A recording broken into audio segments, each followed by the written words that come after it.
Add these 4 kid-friendly potato recipes to your menu and let the French fries or potato chips rest.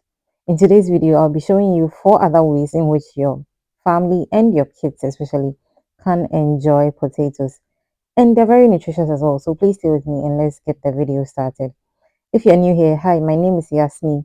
Please consider subscribing and joining this amazing blooming family. Let's get started.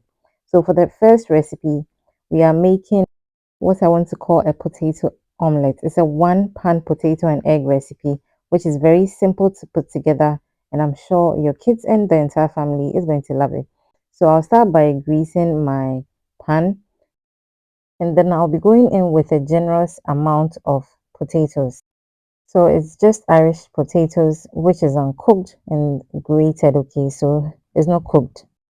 Make sure your grated potatoes cover the entire bottom of your pan. Okay, just so you have a great crust. I'm going to go ahead and add the next ingredient, which is sausages. So you can use pepperoni or any other protein of your choice. Okay, but I find sausages to be easy to work with, especially when it comes to cooking for kids. So once my sausages have been lined beautifully on top of my potatoes, and then I'll go ahead and put this on fire whilst I work on the other parts of the recipe. So in my bowl here, I'm going to crack in some eggs and I'm going to season with some salt and pepper. You can add any other seasoning of choice, but I'm keeping it simple. Okay, once that is beaten up nicely, I'm going to go ahead and pour the eggs over the potatoes and the sausages. So this is on very low heat because remember the potatoes are not cooked. So we want this to cook through properly. Even the sausages as well. So make sure you're pouring the eggs on top neatly and generously, like spread it evenly, okay?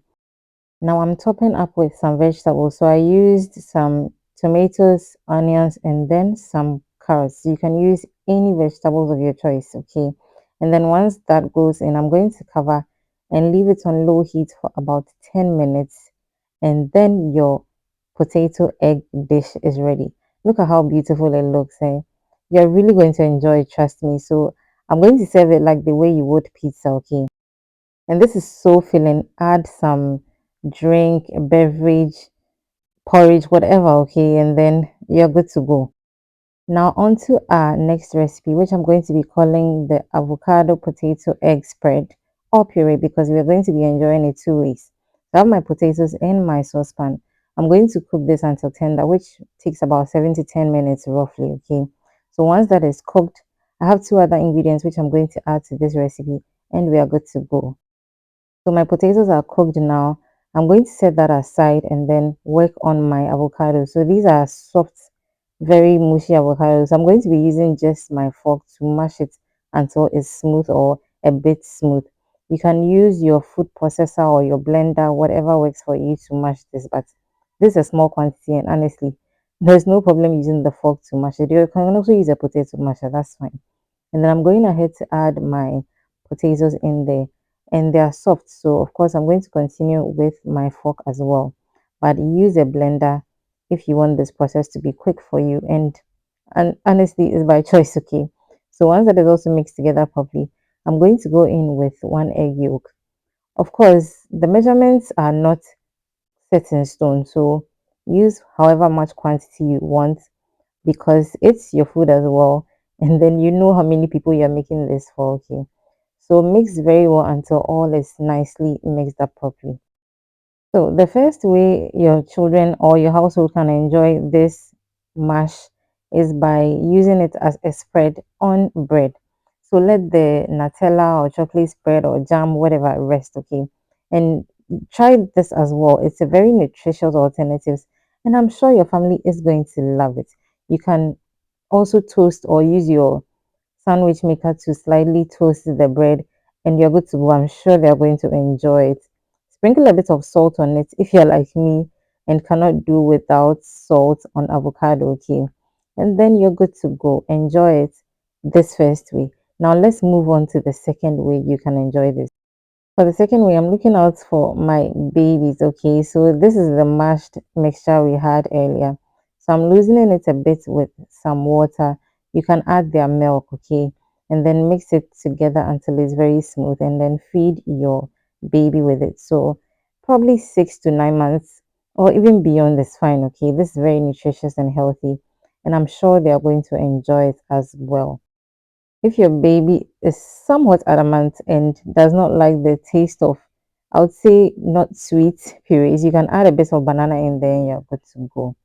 Let's go on to the third recipe, which is cheesy drumsticks, potato drumsticks. Okay, so I'm going to season my chicken with some mixed seasonings, some ginger, garlic, and then onions, and then add enough water to cook my drumsticks. So for this recipe, you have to use drumsticks, okay? So once it's covered, I'm going to steam this and then we'll cook our potatoes also in a different saucepan. Like I said previously, 7 to 10 minutes and then you're good to go, okay? Once my chicken is ready, I'm going to take out from the stock and you can keep the stock for later, okay? And this is the fun part. We are going to pull apart the flesh from the drumstick or the bone, if you like, okay?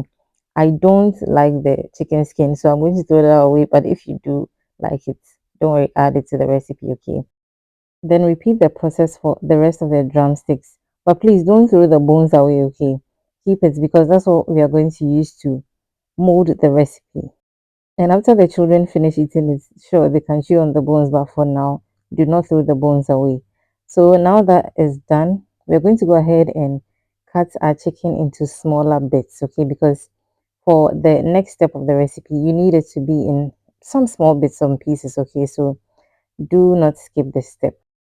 If you watch the video till this end, I'm going to assume you like what you're watching, okay? So please give me a thumbs up on the video and also leave a comment down below. Let me know what you think about these four recipes.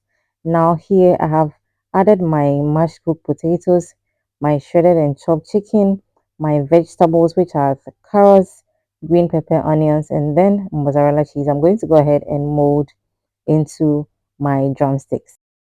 So we're going to use the bones that we got from the drumsticks, okay? I'll need you to tap into your creative side at this point, okay? As you can see, I am molding the mixture with my hands. So we are doing like a ball shape, okay? And then we'll put the drumstick, the bone of the drumstick into the middle and then mold it around the bone.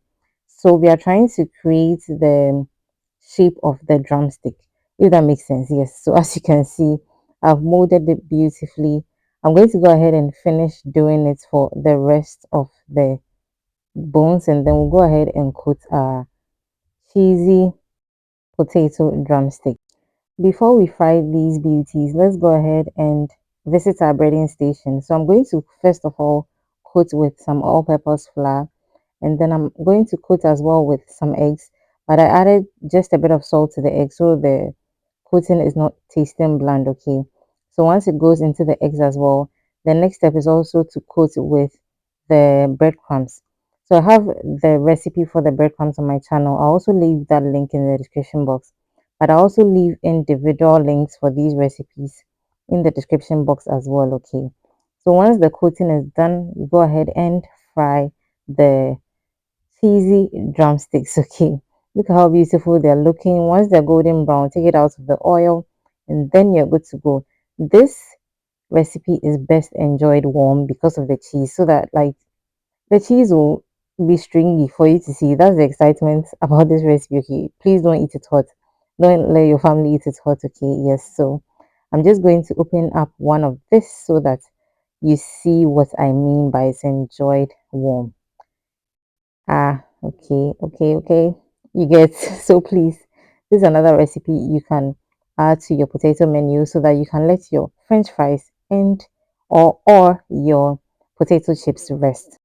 Now let's go on to the fourth and final recipe. Let's call this one potato bites. Yes, it's a snack and it's very easy to put together. So I've started by cooking some potatoes. Once that is cooked and soft enough, I'm going to mash it through a strainer. This process just makes it easier for you to mash the potatoes for them to be smooth. But you can use your potato masher, you can use your food processor, whatever, okay. But I find this to be easier when the potatoes are warm. Just pass it through a strainer. So the strainer is metal, if that makes sense. So it's easier for it to pass through. Okay, so Once that is done, I'm going to go ahead and add all-purpose flour, some corn flour, and some sugar. So for a variety, you can also add a bit of pepper, but I wanted it to be more on the sweet side and the snack side, so I didn't add any pepper at all. And I also added some baking powder to help it rise just a little bit, but not too much, okay? So mix that together properly. So I started by using the spoon, but of course I finished it off with clean hands so that I could be able to mold it properly. So you don't want the mixture to be sticky, okay? If you realize it's too sticky or too soft, just go in with a sprinkle of some of the all-purpose flour and you're good to go, okay? So once that is done, I'm going to go ahead and roll out the dough, which that's what I'm going to be calling it, okay? And roll it out to about half an inch thickness because you don't want it to be too flat. But of course, it's your choice if you want it that way, so that's fine. And then you cut it out any way you like. So I decided to cut out my potato bites into cubes. So just into a log form first and then cut it with my knife. I didn't gauge whatever the sizes were. I just went ahead to cut it into smaller pieces as you can see, and then I was good to go. And then of course for some added chakra, I used my fork to just create some designs on the bites. You don't have to do that, okay? But of course, this can be a fun activity for you and the entire family. So do this and enjoy the recipe, okay? If you're still not giving me a thumbs up on the video, what are you doing? Please help me out and give me a thumbs up on the video and let's help me push the video, okay? So I'm going to go ahead and fry my potato bites. And actually, these fry very quickly because I mean it's just frying potatoes essentially, and the potatoes are already cooked. So on high heat, just do this quickly until they are golden brown, and then you're good to go. Let me know which of these recipes you're willing to try at home. Like I said in the beginning, let the french fries and potato chips rest, okay? And make these delicious and, of course, nutritious potato recipes for you and your family to enjoy. So, I'm taking out my potato bites from my oil because most of them are brown already, okay? And obviously, they are crunchy, they are crispy. Please try them, okay? And let me know how they go. Leave me a thumbs up on the video. Leave a comment down below. Share when you are done watching. And of course, until we meet again in another video, please don't forget to keep blooming.